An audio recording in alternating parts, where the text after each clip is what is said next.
Welcome to Luca and Miguel. Enjoy the video. You're starting right away. Power on the Xbox Series X and sign into the profile you'll use for chat. Next, charge the headset or insert batteries so pairing won't drop. Low power causes hiccups. Once done, make sure the console is up to date, go to Settings, then System, then Updates, because firmware differences can block wireless pairing. Now you have power, profile, and updates aligned, you're ready to move into the actual pairing process. You'll pair using Xbox Wireless for the easiest route.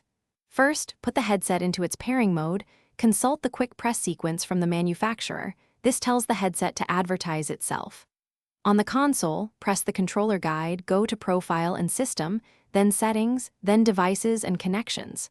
Select accessories or audio devices as shown and choose Add or Sync.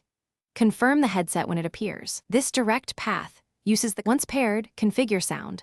Go to Settings, General, Volume and Audio Output to set chat/game mix and headset format so you hear the balance you want. Then test the mic in a party or record a short capture to verify both input and output. If you see issues, restart the console first, then repair the headset. If problems persist, reset the headset per its manual and try again. This sequence fixes most connection and routing problems quickly.